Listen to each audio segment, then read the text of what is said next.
Então, muito boa noite, família. Coisa boa estar aqui com vocês. Inês, quanto tempo? Bem-vinda, querida. Dani, Obrigada. Nayara, Clary, Adam, Gi. A Gi eu vi há pouco tempo. Então, gente, que possamos iniciar um ano lindo, cheio de bênçãos, de realizações, compreensões. E quem está aí nos assistindo também a gravação, né? Feliz ano, essa é a nossa primeira leitura após virada aí de 2025 para 2026.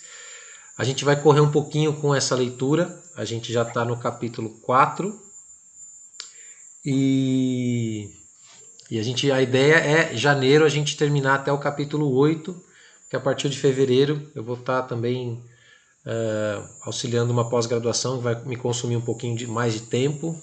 Talvez eu vou dar um tempinho das leituras comentadas no próximo semestre por função disso, né? Até organizar minha agenda também, até ver como é que vai ser a dinâmica.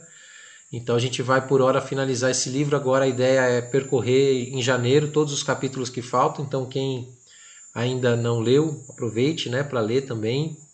A gente tem lá no nosso grupo do Telegram um PDF desse livro. Claro que quem puder ter a versão em mãos é melhor ainda, né? Mas lá no nosso grupo a gente disponibiliza a versão, né, desse livro João de Ferro, ok? Muito bem, então sem mais delongas, vamos seguindo aqui, agora às 7h30 até umas 8h30, minha ideia é aqui em uma hora a gente concluir toda essa leitura e depois eu vou abrir para perguntas, comentários, e aí nesse momento eu vou pausar a gravação para que a gente possa seguir com quem está online aqui comigo hoje, tá bom?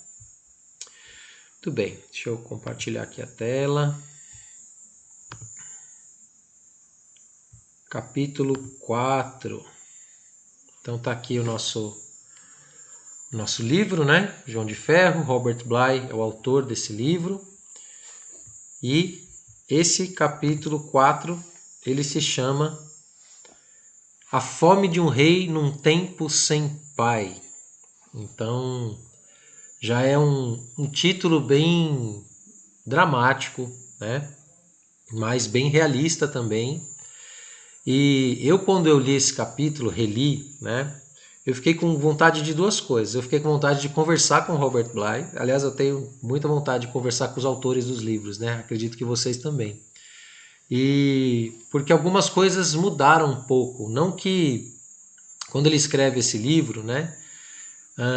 Principalmente aí década de 90, ele traz muitas referências de duas coisas, né? De muitos autores, escritores, pensadores, pensadoras também, né? Mas muito baseado nesse momento histórico que ele vivia e que agora a gente já está em 2026 e mudou algumas coisas. Algumas coisas que ele previu, eu acredito que elas se consolidaram, outras coisas talvez tenham mudado um pouquinho.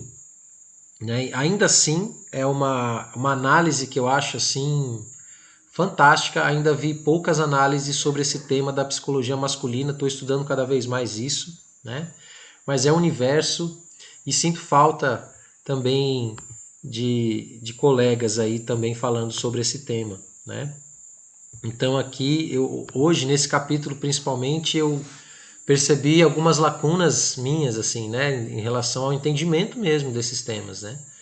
E seria muito bom poder trabalhar eles também. Aí eu tenho pesquisado outros colegas que estão fazendo esse tipo de estudos. Não achei nada recente, mas achei algumas coisas de 2022, 2020, né? Então vou começar uma cruzada aí para trazer outros nomes para poder falar sobre esse tema, porque realmente eu acho que é uma descoberta, né? Acho que a gente está tateando, não no escuro, mas está tateando uma floresta aí cuja trilha algumas pessoas já percorreram, mas sabe quando a trilha vai se fechando? É a sensação que eu tenho quando a gente entra nesse assunto da psicologia masculina, né? Vi de tantas coisas que estão acontecendo, né? A expressão de tantos arquétipos, tanto positivos quanto também negativos, né? Desses abusos do patriarcado, enfim. Então, tem muitas coisas que seria muito bom poder conversar isso. Então, só dividindo com vocês que eu estou me lançando aí nessa procura, né? De ampliação tanto do entendimento como também discutir questões que estão bem atuais referentes a esse assunto, né? Mas vamos fazendo com o que a gente tem, que já é bom, né? Não é porque não estamos completos que o que a gente tem já não é bom, então esse é o meu pensamento, né? Então aqui a gente vai entrar nesse tema, nesse capítulo que vai falar bastante sobre essa relação do rei, dos tipos de rei, do pai, da ausência do pai, e as marcas que isso deixa na nossa psicologia interna. Lembrando também que quando a gente fala da psique masculina, estamos falando da psique masculina em homens, mas também em mulheres, né? Porque é isso, né? Essas duas forças estão dentro de nós. E por que a fome de um rei num tempo sem pai? Porque justamente as figuras de realeza positivas que nós temos, né? Elas já estão em decadência há muito tempo, né? Ele coloca aí pra gente a queda do pensamento mitológico. Ele fala que a partir do ano 1000, mais ou menos, já começa a queda do pensamento mitológico. Imagina a gente, então, em 2026, né? Então, com tantas dificuldades, né, de acessar esse tema, né? Então, a queda dessa figura do rei, e isso vai influenciar diretamente na figura do pai, né? Porque antes, se o rei personificava o solar, né, a luz, o conhecimento, o entendimento, a sabedoria, quando a figura do rei entra em decadência, a transferência dessa figura, dessa luz, da luminosidade solar do rei, né, que passava assim para os pais, para os líderes, né, ela também entra em decadência. Então é por isso que se justifica esse título desse capítulo, a fome de um rei num tempo sem pai. Ao mesmo tempo a gente está com fome, né? Ele termina o capítulo, começa o capítulo e termina o capítulo falando isso. Nós estamos com fome de rei, de fome de pai, né? Ou seja, essas lacunas todas, né? E aí quando o sistema industrial ele se aprofunda, aí que a gente fica realmente com esse rei e esse pai cada vez mais distante, né? Então é um fato, né? A gente lidar com a realidade como ela está se apresentada hoje. Mas vamos aprofundar um pouquinho para entender o que ele está trazendo para a gente nesse capítulo tão importante. Só que antes de tudo, eu queria dar uma recapitulada no conto do João de Ferro, principalmente para quem ou está entrando na leitura agora, né? Mas também é sempre importante a gente recapitular a história, porque o Robert Bly ele faz toda a análise dele em cima desse conto dos irmãos Grimm, do João de Ferro, e cada capítulo é um pedaço do conto. E esse pedaço que a gente vai entrar agora é justamente quando o menino sai da floresta com o João de Ferro, vai para a cozinha, vai ser ajudante do cozinheiro, né, de um outro rei, porque ele é um príncipe, né? A gente tem que lembrar que esse menino da história ele é um príncipe de um reinado, mas que foi de certa forma exilado ou autoexilado, né? Por quê? Porque ele escolhe seguir o João de Ferro, né? Quando ele liberta o João de Ferro das grades e ele fala assim, nossa, mas espera aí, volta aqui, né? Aí o João de Ferro está indo embora e ele fala assim, não, volta aqui, porque se meu pai e minha mãe descobrirem que eu soltei você, eu vou me ferrar. Então, né? Mas que é interessante isso, né? Com medo da punição, ele se lança à aventura. Com medo da punição, do controle do conhecido, ele se lança no desconhecido. E aí o João de Ferro fala assim, tudo bem, já que você me ajudou, eu vou te ajudar também. Só que você nunca mais vai poder ver o seu pai e a sua mãe, né? Mas eu vou cuidar de você e vou te dar algumas coisas para você me ajudar e para você fazer e algumas provas também, né? Interessante essa fala também, né? Você nunca mais vai poder ver o seu pai e a sua mãe. A gente está falando aí do amadurecimento de uma psique, né? Que também deixa de ter aquela visão infantil, né? E de uma certa forma de um espaço controlado, né? Que nós precisamos romper quando a gente parte para a floresta escura, justamente para conseguir, né, chegar em todas essas riquezas que a floresta tem para nos dar, que a alma selvagem tem para nos dar, que a alma natural tem para nos dar, né? Boa noite quem está chegando. Vamos em frente. Então, essa riqueza, ela só é encontrada na floresta quando nós escolhemos seguir o instinto, né? O João de Ferro representa os nossos instintos primordiais, também a essência da nossa alma selvagem ou alma natural. Ele faz uma pequena diferenciação entre selvagem e natural, isso já é Robert Bly, isso não é o conto dos irmãos Grimm, quando ele traz que o natural seria o mais essencial, tentando nos tirar um pouco desse selvagem como algo bestial, algo bruto, algo, enfim, algo ruim, né? Então, o selvagem que ele está trazendo aqui, ele substitui pelo natural. Mas eu particularmente gosto da palavra selvagem, que selvagem vem de selva, de silvos, né? Dessa coisa da sabedoria da floresta. Então, seguir a sabedoria da floresta. A gente pode também entender que é a nossa alma, a nossa criança mágica, buscando seguir a sabedoria da floresta para encontrar sim os desafios, mas todos os tesouros que lá existem. E aí, o João de Ferro pede para o menino tomar conta de uma água sagrada, de uma água dourada, de uma água muito pura, né? Que não poderia ser maculada. Então ele pede para o menino fazer a vigia dessa água. Só que ele tinha se ferido na tentativa de salvar o João de Ferro. Ele corta o dedo,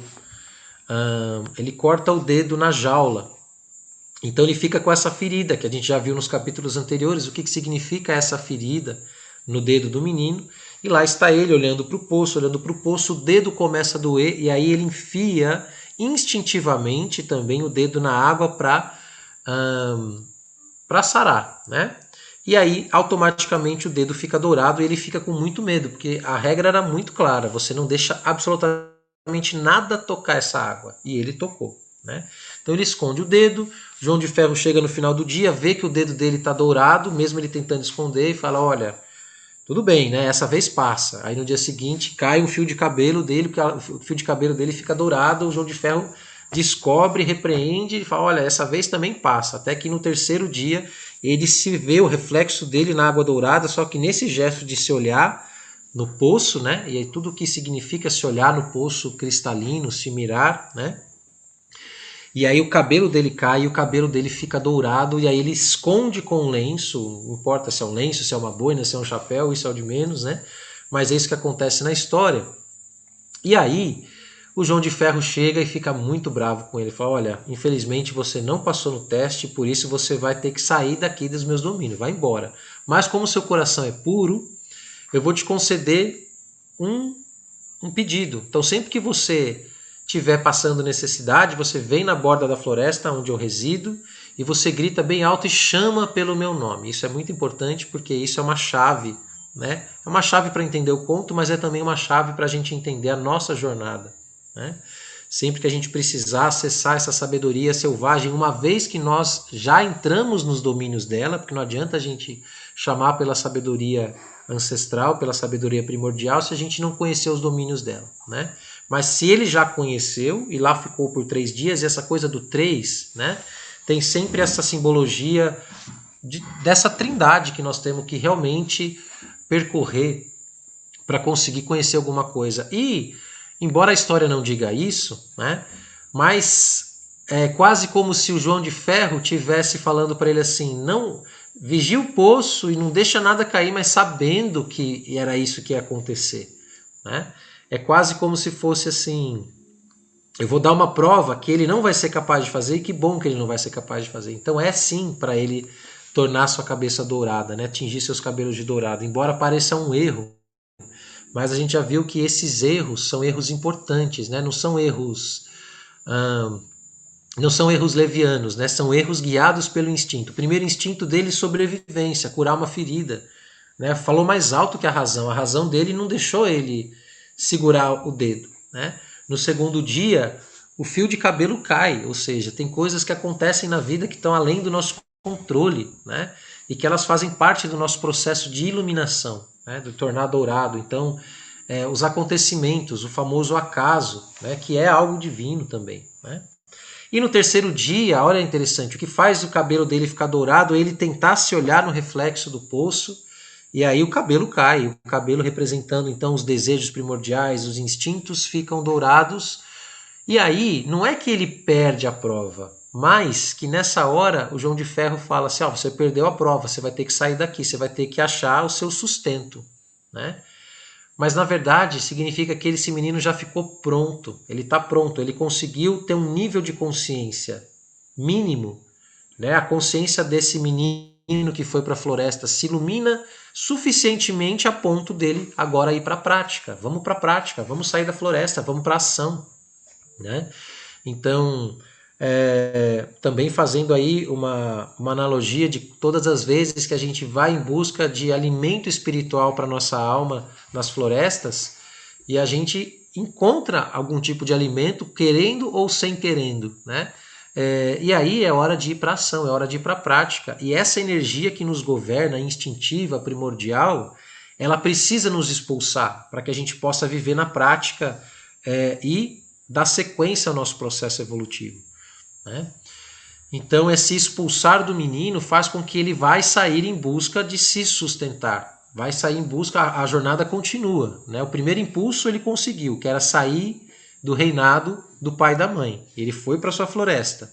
Agora ele tem uma segunda expulsão. Interessante isso, né? Uma vez um pai de santo falou assim para mim, o chamado é muito importante, mas mais importante que o chamado é quando a gente tem um chamado dentro do chamado, né? E só quem está no caminho pode entender o que é o chamado dentro do chamado.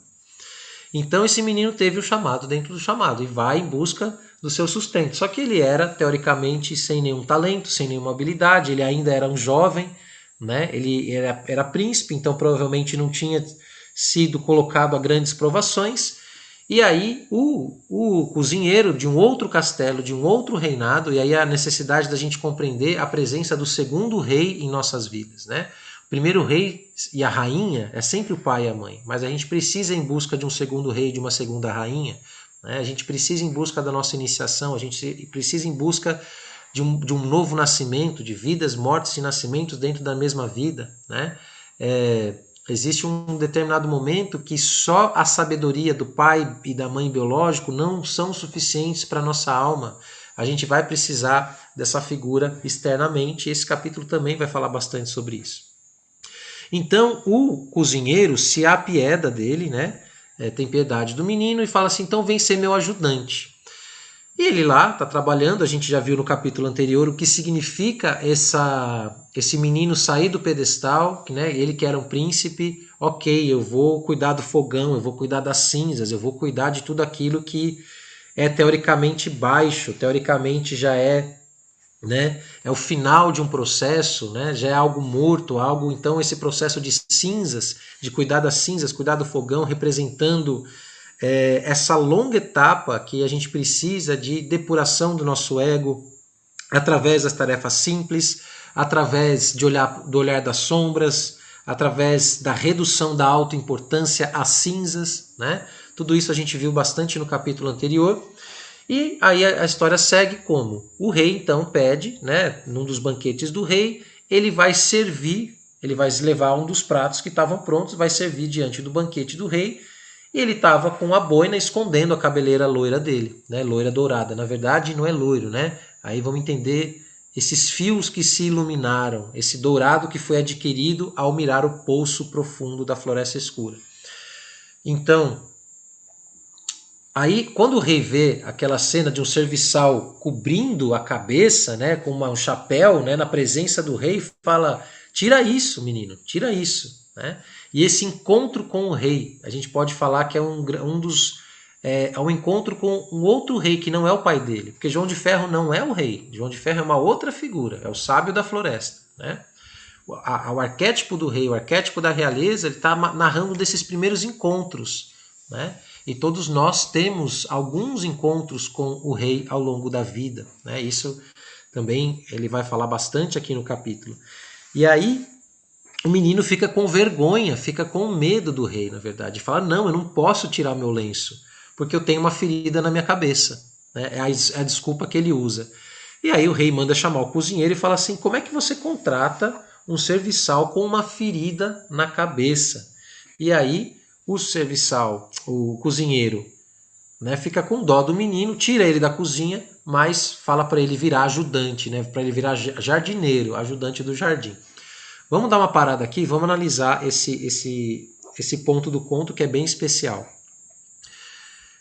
O menino se apresentar diante do rei e ter vergonha da sua cabeleira, ter vergonha da sua luz, ter vergonha da sua luz interior, podemos analisar isso com muitas coisas, né? É quando a gente tem vergonha dos nossos próprios talentos e habilidades, quando a gente não se empodera da nossa própria luz, e na presença ali o rei está representando o ideal, né? O ideal máximo de autodomínio, o ideal máximo de maestria, de gestão da vida prática, de gestão do dia a dia, de gestão de todos os desafios, né? O rei é essa figura luminosa, né? Então, o menino diante desse rei, mesmo tendo, né, algo que ele poderia se orgulhar, ele prefere esconder, porque de fato ele não está pronto ainda. Ele já tem essa consciência, mas ele ainda não amadureceu completamente. Então ele prefere esconder, né? Então esse gesto que nós também temos de esconder as nossas potencialidades na presença de qualquer coisa que a gente acredita que é maior do que nós. Então, e diz, não, eu tenho uma ferida. E de fato ele tem uma ferida, né? Essa ferida de autoestima, essa ferida de... Que ferida é essa, né? A gente pode se perguntar qual é a nossa ferida que nos impede de, na presença do rei ou da rainha, de mostrar quem nós somos, né? E também de desmascarar, né, essa persona de gata borralheira, de ajudante de cozinheiro, né? Porque a gente sabe, vimos no capítulo anterior, que é muito importante fazer o trabalho das cinzas, mas é tão importante quanto fazer o trabalho das cinzas é sair do trabalho das cinzas. E a saída dele se dá justamente quando ele vai para o jardim. É o começo da saída dele. Então, embora ele não deu conta ainda, porque provavelmente essa psique ainda não está pronta, essa mente, esse coração ainda não está pronto, ele não consegue ainda sustentar a sua própria luz. Só que ele está no movimento, ele está fazendo, ele está trabalhando, ele está fazendo o trabalho interno, ele está tentando, né? Então ele ganha uma segunda chance. Tudo bem, você não vai ficar aqui na presença do rei no castelo, mas você vai para o jardim. O jardim, gente, já é uma outra paisagem intermediária. Olha que interessante. O jardim não é nem os aposentos do rei, porque lá nos aposentos do rei ele teve que fazer o quê? Cozinhar para o rei, trabalhar no fogão, né? Então ele teve que descer nos escombros, né? E foi para o ego inferior, foi para o eu inferior, trabalhou e conseguiu o quê? Uma chance com o rei, mas ele não consegue sustentar ainda. Então ele é tirado desse átrium aí, né? Dessa câmara iniciática, ele é tirado disso, mas ele vai para o jardim já representando a natureza, o feminino, e representando também só que um lugar mais controlado da alma. O jardim é esse lugar que a nossa alma tem condição de começar a olhar, não é nem o selvagem completamente, não é a floresta onde está João de Ferro, mas também não é o pátio, né? O pátio do reinado, que é, enfim, todo quadradinho, todo, né? O jardim ele já é esse lugar que tem alguma vida, tem vida interior. E ele vai lá ter um contato com as flores, né? E lá, como ele está no jardim, ele já está mais dentro do natural, né? Ele tira o gorro e a cabeleira dele está lá toda luminosa ao sol. Nisso, a princesa olha o reflexo da luz, né, daquele jardineiro ao longe e fala assim: vem para cá e me traz flores, né? Chama ele para trazer flores para ela, né? Olha que bonito isso, né? Quando esse ego, quando essa alma masculina, ela fez o trabalho de cinzas, ela vai precisar começar a ter esse contato com o feminino sagrado, né? E com essa natureza que também é realeza, tanto que ela é a filha do rei, né? No conto não aparece a rainha, mas aparece a princesa. E ela dá uma chance para ele. Ele perdeu a chance com o rei, mas ela dá uma chance. E lá ele vai, só que ele põe o seu gorro, né? Leva um buquê de flores selvagens, isso é muito importante, esse detalhe não é nem um pouco...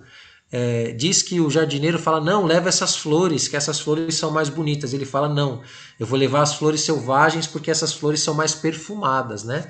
Então ele está seguindo o instinto dele, ele está seguindo o chamado da ânima, né? Lembrando que todo homem tem uma ânima dentro de si, ou seja, tem um aspecto feminino, assim como toda mulher tem o ânimos dentro de si. Então, seguindo o chamado da ânima dele, ele vai lá, colhe essas flores selvagens e vai levar para a menina, né, para a princesa. E lá ela pede também para que ele tire o cabelo. Ele fala, não, não é possível, tem ferida, é feia, não, mas ela vai lá à força e arranca, né, o que esconde o cabelo dele, vê aquela luz e dá moedas de ouro para ele. O que significa dar essas moedas de ouro? Essa alma está começando a se nutrir e ser reconhecida. Ela está começando o que a gente chama de erogamos, que é o casamento alquímico, né? Do masculino com o feminino, que todos nós devemos fazer. Né? Então, começa esse movimento e também vão ser 3 chances. Né? Ele vai uma primeira vez, ele pega essas moedas, mas essas moedas de nada serviam, tanto que ele dá essas moedas para o jardineiro sustentar a família dele. Por quê? O que esse gesto está dizendo? O menino não estava interessado nesse momento em bens materiais. Aqui a gente está falando de bens espirituais, de virtudes, de coisas que são imateriais. Então, mesmo o ouro que ele recebe, ele doa. Cada pedacinho desse conto é simbólico. Né? Lá ele vai um segundo dia, né? Novamente, mais flores, até que ela dá mais moedas, até que ela arranca e vê, né, aquela cabeleira toda, enfim, e só que começa uma guerra no reinado e a gente vai parar o conto aqui nesse ponto, a gente volta para o conto na semana que vem, no capítulo 5, ok? Então até aqui foi todo esse processo e esse capítulo 4 vai falar muito mais, principalmente desse encontro com o rei. Eu até fui um pouquinho mais para frente só para dar um contexto, mas o capítulo 4 basicamente está falando da saída das cinzas até o retorno à nutrição com o que nós precisamos de masculino dentro de si para nos guiar, para nos nutrir também, que aí vai ser o encontro com o rei. Tá? Vamos lá. Gente, quem chegou um pouquinho depois aí, seja bem-vinda, seja bem-vindo, bom? Vamos nutrindo aí os nossos saberes, tá? Então a gente já avançou um pouquinho, mas depois convido vocês a pegarem o comecinho, que ele é bem importante para entender daqui para frente. E aí o Robert Bly vai trazer um fato muito concreto, né? Que ele fala assim, não há paz suficiente na nossa sociedade moderna atual. A frase supõe que o pai é uma substância como o sal, que nos tempos antigos costumava escassear, ou como a água subterrânea, que em certas áreas hoje simplesmente desapareceu. Né? Então, que é isso, né? A paz suficiente, não há pai. Como é que é esse processo, né? Como é que ao longo da história as figuras paternas, né? Elas são as mesmas que hoje, né? A forma como os pais se organizam hoje na sociedade pós-moderna, né? O Robert Bly usa o termo sociedade industrial. Eu iria mais além, eu diria sociedade pós-moderna. É um pouco diferente, né, das figuras e das funções paternas nos séculos passados. Né?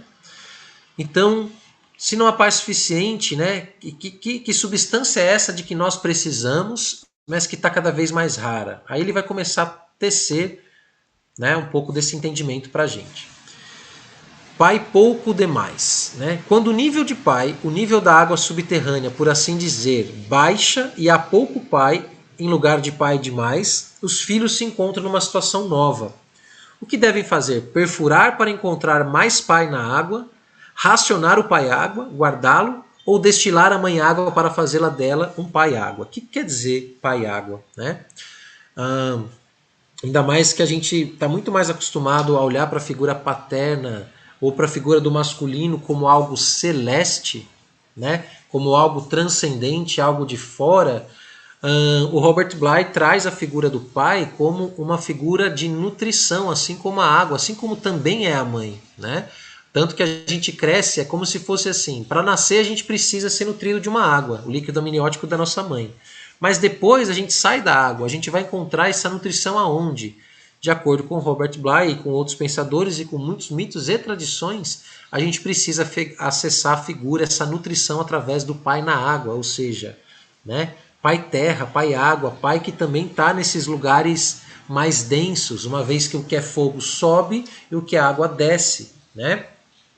Esses lugares subterrâneos, ou seja, essa força, as árvores, elas tiram a força vital das águas debaixo da terra, né? Elas também tiram do sol, do oxigênio, mas se não tiver água, toda planta morre, assim como nós também. Então a nossa psique, sejamos homens ou mulheres, a gente precisa beber dessa água paterna de uma forma ou de outra, né? Que vem através da nutrição da substância paterna. Independentemente de como foi o nosso pai biológico, né? Se ele foi amoroso, se ele não foi amoroso, se ele foi ausente, se ele foi presente, mas a gente se nutriu de alguma forma por condição, senão a gente não estava nem aqui, né? Então os pais e as mães emprestam material biológico para que a gente possa nascer, mas também tem um segundo material que também é importante, que não vem só da comida, do material, e é desse lugar que nós estamos falando agora. Quando o menino sai do reinado dele e vai para a floresta e começa a olhar para o poço, começa a se banhar do poço, querendo ou não querendo, ele já está se nutrindo dessa figura do pai água, através da figura do João de Ferro, mas que não para aí. Depois ele vai precisar nutrir na figura do rei, né? Só que o que acontece na nossa sociedade contemporânea? E aí, para falar da sociedade contemporânea, ele vai falar das culturas tradicionais antes, para a gente entender isso. O que nós tínhamos que foi perdido? Falando de pai água, começou uma super chuva aqui, né? As culturas tradicionais ainda existentes parecem ter muito mais pai. Nas chamadas culturas tradicionais, muitos pais substitutos trabalham com os jovens. Os tios estimulam seu crescimento, ou lhes falam de mulheres, os avós lhes contam histórias, tipos guerreiros instruem-nos sobre armas e disciplinas, os velhos ensinam ritual e alma, todos eles pais honorários. Ou seja, nos parece, e ainda isso, né, realmente do ponto de vista antropológico a gente pode validar essa informação, as culturas tradicionais têm uma relação muito mais profunda, muito mais próxima, né, dessa transmissão dessa substância do pai, né, seja ensinando os ofícios, seja trabalhando junto, seja, né, na própria dinâmica de sobrevivência, precisa que se trabalhe junto, precisa de mais mãos, precisa todo mundo colocando a mão na massa ali, e nesse contato há transmissão não só de valores, de conhecimento, de sabedoria, mas de uma substância mesmo, paterna, né? Que a gente vai ver que na sociedade industrial e pós-moderna ficou um pouco escassa demais, né? Vamos continuar que ele ainda vai aprofundar um pouquinho nesse ponto, né? A mente contemporânea poderia desejar descrever o intercâmbio entre pai e filho como uma aproximação de atitudes, uma imitação, mas eu creio que ocorre uma troca física, como se uma substância estivesse passando diretamente para as células, o corpo do filho, não a sua mente. Então ele não está falando só de coisas mentais, está falando realmente de uma substância aí imaterial, né? Recebe, né, esse alimento no nível abaixo da consciência. Vamos falar assim por osmose, né? O filho recebe uma cura, não por imposição das mãos, mas do corpo. Suas células recebem o conhecimento do que é um corpo masculino adulto. O corpo mais jovem aprende em que frequência o corpo masculino vibra. Começa a compreender a canção cantada pelas células masculinas adultas e como dançam as encantadoras, elegantes, solitárias, corajosas e semi-envergonhadas moléculas masculinas. E aqui eu vou falar também que, na verdade, isso que o Bly está dizendo, que ocorre também no contato, né, do homem com homem, também ocorre no contato de mulher com mulher, na tenda vermelha, né? Então, nos parece que tanto da psicologia masculina quanto da psicologia feminina, há uma necessidade de convívio para que ocorra a transmissão de toda essa substância, que horas é material, horas é imaterial, mas que é como se fosse uma referência, né? Ao trabalhar junto, ao ir para a roça junto, ao capinar junto, ao colher junto, ao caçar junto, todas essas ações que eram mais rurais, mais primitivas, né? Mas de um outro tempo de relacionamento, de uma estruturação social diferente, era mais fácil, já vinha mais, né? A gente já recebia praticamente por osmose essa convivência, né? Então, homens aprendiam a ser, né, meninos aprendiam a ser homens, meninas aprendiam a ser mulheres e assim por diante, né? E parece que isso está um pouco prejudicado nos tempos modernos, tá? Tudo bem, vamos seguindo. Então. E aí, o que acontece, né? Os filhos que não tiveram isso, essa presença, porque na sociedade industrial, o que começa a acontecer? A gente começa a ser privado da convivência, né? Essa dinâmica dos pais trabalharem fora a maior parte do tempo, né? Precisarem se ausentar, muitas vezes não é uma ausência física, mas é uma ausência emocional, né? Então, os filhos que não tiveram essa ressintonização sentirão fome de pai durante toda a vida, né? Então, isso infelizmente é um dado que a gente tem que olhar, né? Dessa nossa modernidade. Porque muitos de nós somos privados desse convívio, né? E desse fazer junto com pais, com mães, por necessidade, né? E isso deixa-se uma lacuna, a gente sabe que sim, e a gente vai aí ao longo da vida tentando preencher isso, tentando de alguma forma superar isso também, né? Só que essa distância também vai gerar alguns efeitos colaterais, por exemplo, fazer a gente desconfiar dessa substância, né? Então começa a se desconfiar, começa a se rivalizar, começa a entender como uma ameaça, inclusive. Por eu não ter entendido, por eu não ter recebido essa substância, eu olho para essa força e eu desconfio dela, porque eu não a tive. Então, né, daí eu vejo também a razão de muito egoísmo, né? E de também esse impulso guerreiro negativo também, né, por conta da ausência dessa comunhão, dessa união harmônica positiva, né, essa lacuna ela vai tentar fazer com que um supere o outro, ou com que um destrua o outro, né? Enfim, então essa fome tem vários efeitos colaterais dentro da nossa psique, né, essa fome de pai, e a desconfiança é uma delas, né? Então essa desconfiança dos homens mais velhos, essa desconfiança das lideranças, né, problemas com autoridade, né, cinismo, tudo isso, ou esse entendimento de que o que é mais velho do que eu é pior, é inferior, né, ou a modernidade é que sabe das coisas, né, a sabedoria dos mais velhos de nada adianta, porque eu desconfio dela, porque eu não recebi, se eu não recebi, eu desconfio, né.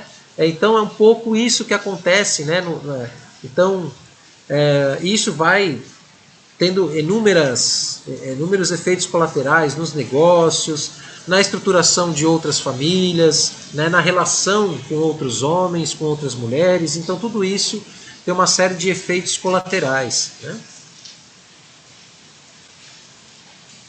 E aí, temperamento sem ensinamento, né? Então, a gente, ainda assim, existe algum tipo de nutrição, algum tipo de substância que vem com os pais, mesmo dentro dessa sociedade toda fragmentada, dessa forma que foi estruturado, só que muitas vezes vem, né, digamos assim, o pior desse ensinamento, né? Então vem a irritação do pai, vem o estresse do pai, vem a dificuldade do pai com pagar as contas, vem a impotência, o desespero com relação, né, a toda a jornada de sobrevivência desse pai, de tentar dar o seu melhor, enfim, né? Mas vem geralmente, né, tanto que é muito mais marcante para a maioria de nós as faltas do que as presenças, né, as dores, as feridas que esse pai causa, né, na nossa psique. Então, se esse filho, né, ele só está recebendo esse tipo de substância, quem que ele vai se tornar, né? Que tipos de valores ele vai desenvolver, que tipo de... É isso, né? De como é que ele vai aprender a se relacionar, que tipo de ensinamento essa ausência de pai está passando, né? Então, muitas vezes é o motivo, a causa de grandes patologias emocionais, né, que os homens manifestam, né, e que nós também, né, homens e mulheres manifestam, mas aí que os homens vão, né, digamos assim, essa ausência ela vai ter um preço, ela vai vir lá fora através de alguma coisa, ela vai tentar chegar através de um burnout, ela vai tentar se curar através de se afundar no trabalho, enfim, né, toda essa desconexão com o corpo do pai, que esse provavelmente ele já não teve, né? Então o que a gente vem vindo é uma sucessão transgeracional, né, dessa substância falha que já faltou para a gente, e aí esse pai passa o que ele tem e o que ele não tem, né? essas lacunas vão junto e assim vai se repetindo toda essa sina desse masculino. Tá? Bom, ele também pontua com relação às filhas, né? Então a distância do pai pode prejudicar seriamente a capacidade que tem a filha de participar com prazer em relações posteriores com os homens, né? Grande parte dessa raiva que certas mulheres têm pelo patriarcado, dessa decepção, né, com a falta desse ensinamento que deveria ter sido transmitidas, né? Então, toda essa ausência dessa substância paterna, ela vai ter sim vários efeitos colaterais na mente de homens e de mulheres, de filhos e de filhas, né? E todas as reproduções que isso vai causando na nossa psique. Aí ele vai começar a entrar então no aspecto sombrio, no aspecto negativo desse pai, né? O pai obscuro, né? Então ele começa categorizando o patriarcado. Ele já fala, olha, o patriarcado é uma coisa complicada, uma estrutura complicada. Mitologicamente, ele traz um dado muito interessante. Ele fala que o patriarcado é matriarcal por dentro. Interessante isso, né? Mesmo o patriarcado fora, ele é matriarcal por dentro. E o matriarcado é igualmente confuso, sendo patriarcal por dentro, né? Se o matriarcado tiver fora, né, uma aparência, mas dentro ele tiver esses valores patriarcais, também é algo confuso, né? A estrutura política tende a se assemelhar à nossa estrutura interior, e sabemos que todo homem tem uma mulher dentro de si, e toda mulher tem um homem dentro dela. O que ele está dizendo aí? Por quê? No entendimento do Robert Bly, a gente está vivendo hoje, ele nem chama mais de patriarcado, porque o que o patriarcado sadio, vamos falar assim, né? Ainda que eu sei que falar isso talvez cause algum tipo de estranheza, né? Mas o patriarcado saudável seria quando há uma passagem da luz do pai para o filho, para a filha, né? E o que ele está dizendo é que nem isso nós temos mais, né? Porque mesmo, independente se o patriarcado é bom ou é ruim, se ele está estruturado, existe uma transmissão do luminoso, do solar, porque esse pai ele está refletindo numa escala menor a figura do rei solar, e ele passa essa luz para o pai, para os filhos, para as filhas, né? E assim segue. Mas nós nem isso estamos tendo. Então a gente tem, teoricamente, uma estrutura patriarcal, só que ela está tão decadente que nem os nossos líderes e nem os nossos reis e rainhas, pais, né, etc., estão tendo essa força solar. Então a gente cai para o lado negro da força, que se transforma no pai obscuro, né? E o que esse pai obscuro é? Então, ao invés de nutrir, ele rouba energia. Ao invés de formar guerreiros, ele faz feridas, né? Então, o que ele está explicando? O patriarcado autêntico faz baixar o sol através do rei sagrado, dentro de todo homem e mulher daquela cultura. E o matriarcado autêntico faz baixar a lua através daquela rainha sagrada para toda mulher e todo homem daquela cultura, né? Então, assim, já tivemos um momento de matriarcado, já tivemos um momento de patriarcado, agora a gente está vivendo uma terceira coisa que não é nenhuma nem outra. Acredito eu que a gente está nessa desconstrução, porque a gente está caminhando para uma construção de uma coisa melhor, né? Mas que vai precisar da desconstrução de tudo isso. Mas enquanto isso, no Lustre do Castelo, a gente tem a morte do rei e da rainha sagrados, né? Ou seja, a gente não tem mais a transmissão dessa nutrição solar ou lunar, independente de ser matriarcado ou patriarcado, né? Por quê? A gente está num sistema de dominação industrial que também não é patriarcal. Eu acho interessante ele trazer isso, né? O sistema do qual vivemos não confere honra ao modo masculino de sentir, nem ao modo feminino de sentir. O sistema de dominação industrial determina como as coisas se passam conosco no mundo dos recursos, valores e fidelidade. Que animais vivem, que animais morrem, e como as crianças são criadas. E no sistema de dominação industrial não há rei nem rainha, né? Há o quê? Há somente produto, mercadoria. Então, realmente o que ele traz, né, e eu concordo com ele, é que a gente não está vivendo um patriarcado, a gente está vivendo uma era pós-industrial, pós-moderna, que já ruiu também a figura, a estrutura do patriarcado, né? Não tem mais a transmissão de poder do rei para o, né, enfim, para o reinado. Não existe mais isso. O que existe e a gente está exatamente nesse limbo, né? Com fragmentos de vários arquétipos, de várias forças, de várias formas, e aí, vez ou outra, surge ali uma liderança que relembra mais uma liderança de um rei sagrado, vem uma outra liderança que relembra mais um rei obscuro, né? E consequentemente, um pai obscuro também, né? Porque se temos um reinado obscuro, teremos pais obscuros, né? A morte do rei sagrado e o desaparecimento do rei grupal significam que a escassez de pai torna-se ainda mais aguda. Quando o pai senta-se agora à mesa, parece fraco e insignificante. E nós sentimos que os pais já não ocupam um espaço tão grande na sala quanto foi ocupado pelos pais do século XIX. Há quem considere isso bom, mas sem compreender todas as suas implicações, né? Então, todas essas figuras desgastadas, né? Não há respeito, não há admiração, né? Por quê? Porque esse pai, na verdade, ele está só sendo, provavelmente, esse pai que ele está se referindo nesse parágrafo, é um homem-máquina, né? É um homem que é só mais um número, que é só mais uma célula dentro da Matrix para conseguir manter um sistema, né?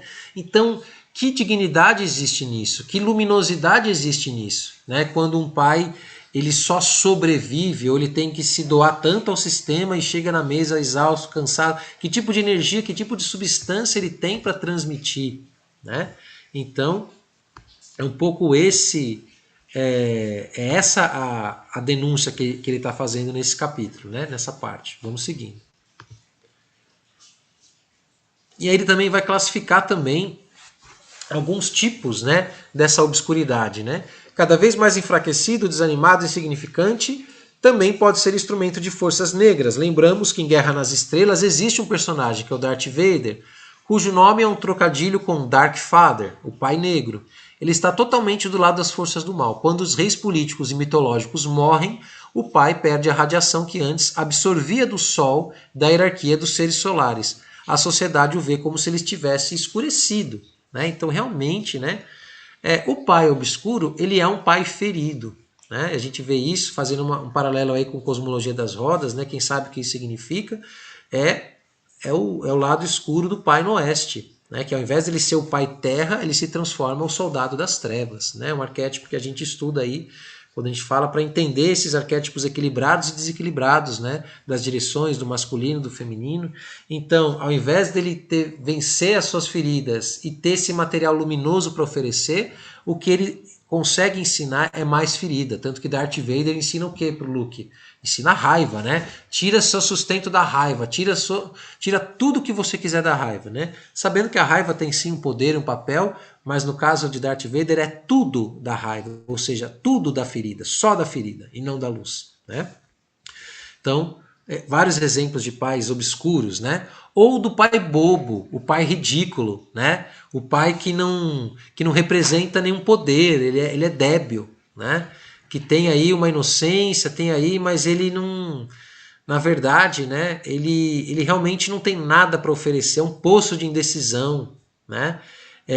E aí, como é que vai ser a vida desse filho que está herdando o quê, né? Como esse filho vai imaginar que exemplo é esse, que referencial que ele tem de masculino, que referencial que ele tem dessa energia, dessa substância. Isso também é o pai obscuro, né? O pai obscuro não é só o pai violento, o pai agressivo, o pai drogado, o pai bêbado. É também o pai que deixou a sua luz completamente de lado, apagada, esquecida, né? Vamos que vamos, respira fundo. E aí, né? Sou filho de um material masculino deficiente, provavelmente serei igual a ele, né? Então ele fala de alguns tipos de pensamentos, né, que pode ocorrer na estrutura psíquica desse filho, né? E esse segredo leva a desistir, desabar, e a viverem como um ponto adormecido no seu interior e se sentirem obrigados a ser negros porque o pai é negro, né? Negro aí no sentido da sombra, né? Perdem a participação vigorosa nas batalhas políticas, tão característica dos homens do século XIX nos Estados Unidos. Sentem que as suas opiniões não têm importância, caem na ilegalidade e no segredo, e por vezes se afogam no álcool enquanto vivem num buraco sob a terra, né? Então essas duas pontas do lado negro das forças paternas, né? Então ou o uso negativo dessa força, né? Ou a ausência, né? Se torna realmente enfim, né? Tudo que a gente rejeita, né? Tudo que não tem importância, aí não consegue viver, não consegue sustentar e vai para todos esses gatilhos aí e todos esses vícios e assim por diante. Vamos seguindo. Aí, ainda assim, no Pai Obscuro, ele traz uma coisa super legal, que é, ok, mas e esses filhos? Como é que eles vão fazer? Se ele não, então ele tem duas saídas, né? Ou ele vai repetir o que ele recebeu, ou ele vai tentar superar, transcender esse pai. E aí ele vai falar novamente do homem voador, né? Ou seja, que vai alto, vai alto, vai alto, vai alto para fugir, né? Ou para superar esse pai, né? É quando a gente vê um menino jovem que, né, enfim, teve um pai falido e que quer ser super bem sucedido para é como se fosse uma redenção inconsciente, né? Então muitos filhos contemporâneos não combatem o pai como em outras eras, nem imaginam estratégias para derrotá-lo, mas se elevam acima deles, além dele. Temos a psicologia transcendental, a psicologia de homens como Thoreau, dispostos a ter uma consciência superior à de seus pais. Isso não é errado, mas é um voo. O que ele está dizendo aqui? Que transcender o pai obscuro não é errado, mas o que ele aponta como ideal? Você vai, você olha, você integra, você vence, né? Então tem um contato, não tem uma fuga do pai, né? Então ele indica como um caminho mais saudável, né, para lidar com esse pai obscuro, não fugir dele, né, e fingir que ele não existe e ser um exemplo de luminosidade, já que o pai é obscuro, mas como enfrentar esse pai, como enfrentar essa substância dentro de si, né? Como olhar para todas essas fraquezas, como olhar para todas essas ignorâncias, fraquezas, etc., de caráter, né? E confrontar elas face a face e não fugir, né? Então ele aponta isso no livro, eu acho bem interessante, né? Então não tentam superar o pai obscuro tornando-se seres iluminados, mas ele diz que isso não é enfrentar o pai, não é assumir essa substância, né? Muito interessante. E aí, na história, a gente tem a visita ao rei, né? Então aí volta lá naquele ponto. Certa vez, não havendo mais ninguém para fazê-lo, o cozinheiro mandou o menino levar a comida à mesa real, mas como ele não queria que seu cabelo dourado fosse visto, não tirou o gorro. Isso jamais tinha acontecido na presença do rei. E este disse: quando você vier à mesa real, tem de tirar o gorro. O rapaz respondeu: ah, senhor, não posso. Tenho ferimento na cabeça. O rei chamou o cozinheiro, censurou, perguntou por que tomara aquele rapaz a seu serviço e ordenou que mandasse embora do castelo.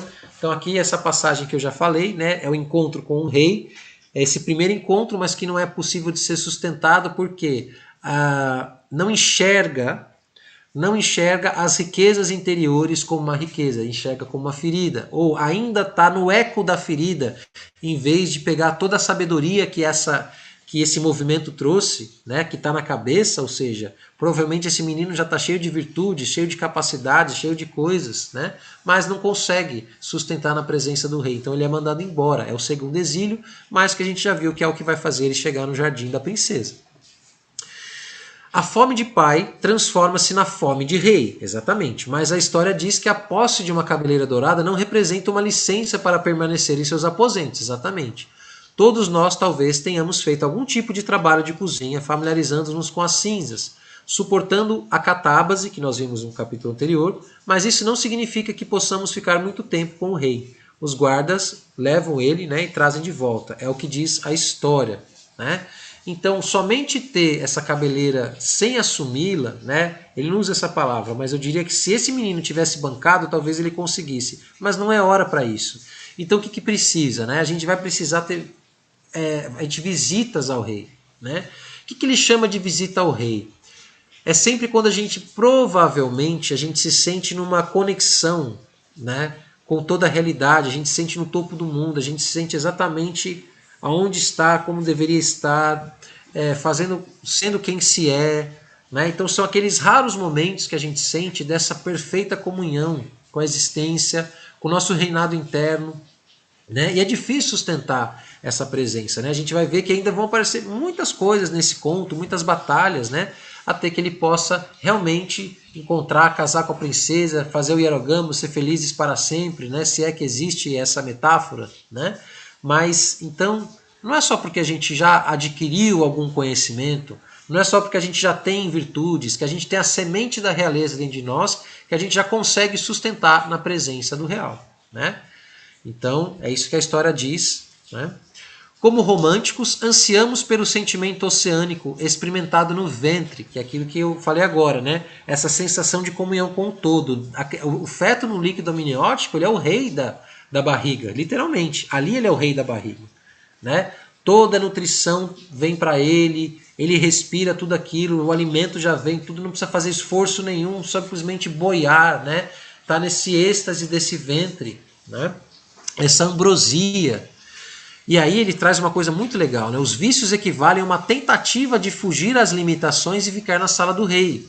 A maioria dos homens sobe as escadas antes mesmo que o cozinheiro lhes peça isso, e através do álcool, sexo ou cocaína, estendem a visita além dos momentos permitidos, né? Então o que está dizendo, né?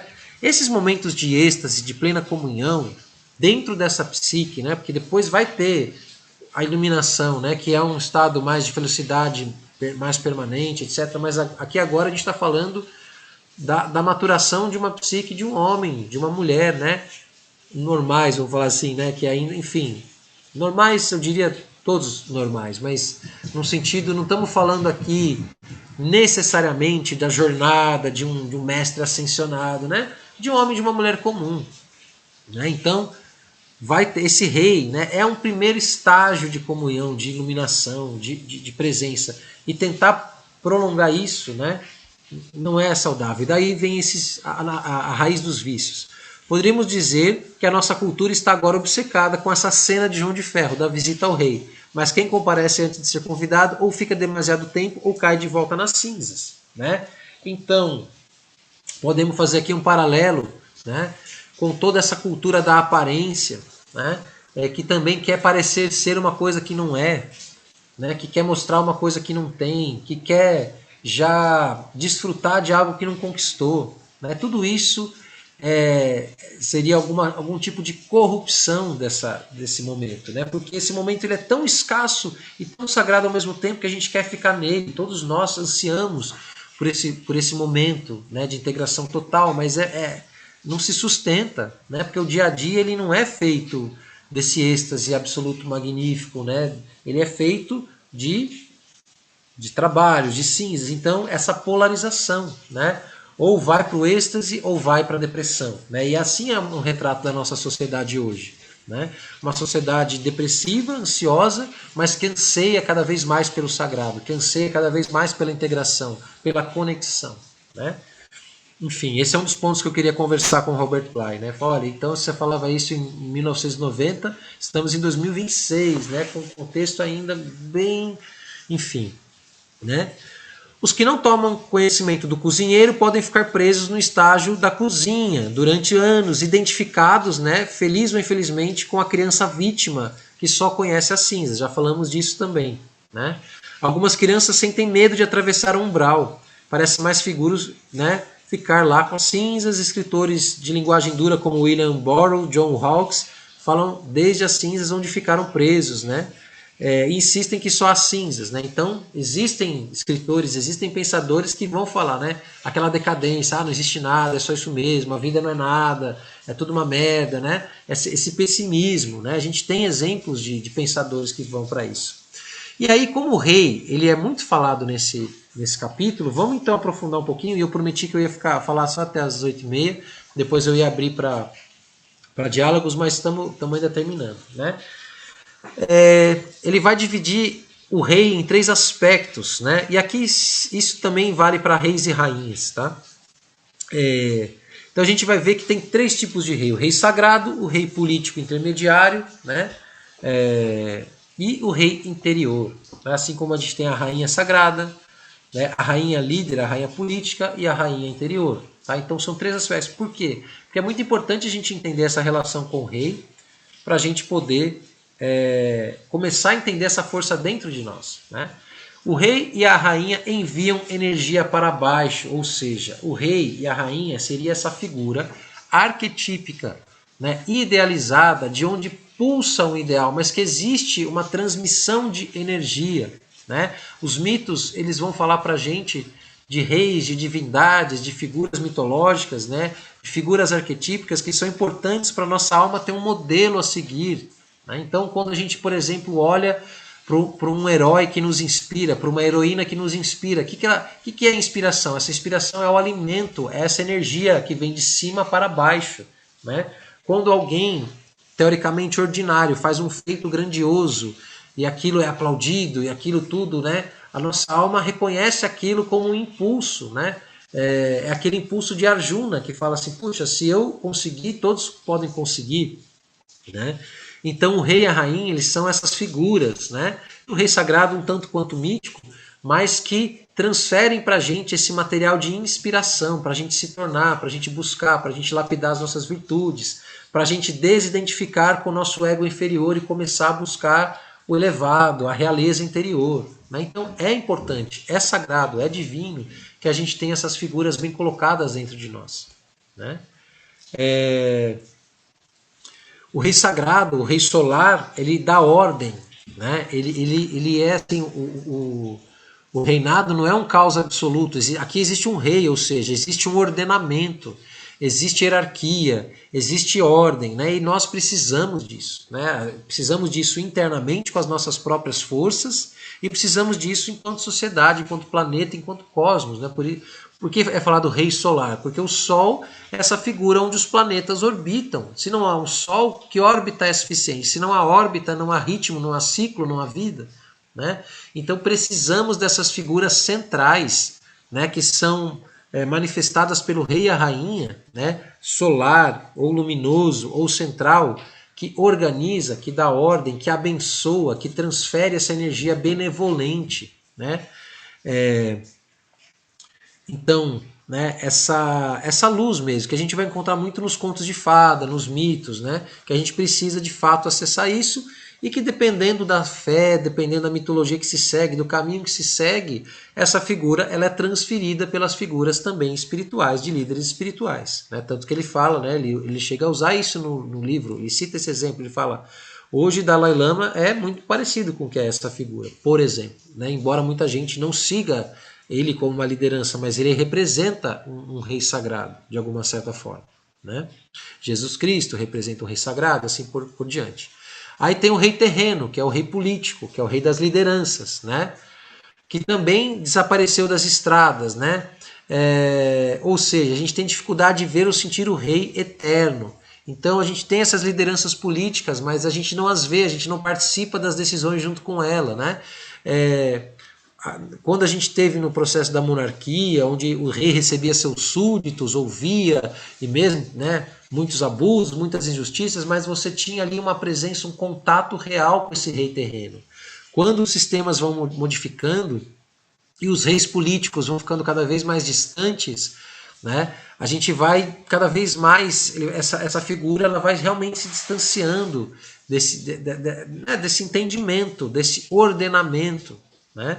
E a gente está realmente numa grande crise de reis terrenos, porque os reis, as lideranças que nós temos, elas não refletem mais os ideais do rei sagrado, né? Hoje uma liderança ela não precisa ser justa, ela precisa ter poder, né? Hoje uma liderança política, um rei, né, ele não precisa ser democrático, ele não precisa ser, enfim, fazer o bem coletivo, né? O que se espera de uma liderança política, ele precisa simplesmente ter poder, né? E a gente está vendo aí exemplos recentes, né, bem didáticos para a gente entender, né? Basta ter os seus próprios ideais e ter um determinado tipo de poder que faz o que se quer, né? Então o rei ele não representa. Por quê? Porque cortou-se o vínculo com o sagrado. Então, óbvio que um rei político que não flerta com o rei solar, com o rei sagrado, vai ser um rei obscuro, né? Que é o que a gente está vendo. Então, essa ou ausência de reinado, de reis, ou reis obscuros, né? Então a gente está tendo essa crise, grande crise. E qual que é o terceiro nível? É o rei interior. Então se a gente perdeu a ligação com o rei sagrado, o rei solar, o rei luminoso, não podemos confiar nos reis políticos, nos reis terrenos, né? E aí a gente fica com o quê? Com o rei interior, né? Como é que fica esse rei interior? Então a gente já totalmente descrente, totalmente desempoderados, né? A gente já realmente não tem mais, né? E o rei interior é justamente aquele que sabe o que quer, né? Que sabe escolher, que sabe buscar a partir de si mesmo, que tem um aspecto luminoso, positivo e saudável, né? De você ouvir esse rei, essa rainha interna, né?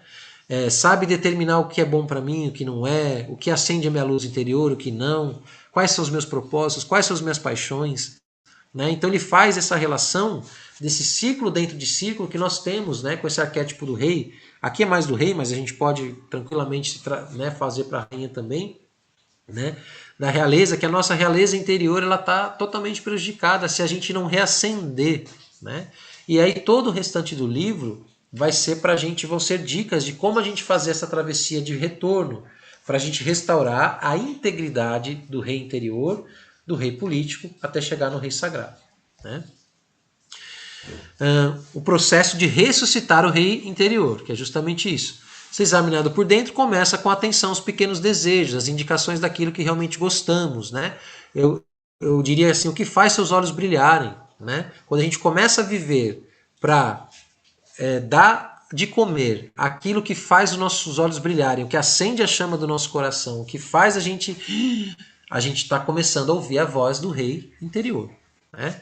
E aí é como pegar os dedos à ponta do fio dourado. Né? Então volta lá aquela alusão do menino, né? Do dedo dourado, do fio dourado.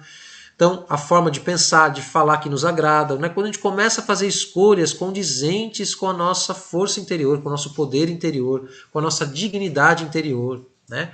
Tudo isso é ressuscitar o rei interno. Pegar essa ponta do fio dourado, né? Tirar uma pena do peito cadente do pássaro de fogo. O que é isso? O pássaro de fogo representando o mais alto ideal, representando também a fênix, representando também, né, o que faz realmente a gente se conectar com a vida, o que faz a gente se sentir parte, né, parte atuante, parte co-criadora da realidade. Isso é muito importante. O rei interior, ele é sempre que a gente diz sim ao chamado do nosso coração, a gente está alimentando o rei interior. Quando a gente acende a nossa chama interna, né?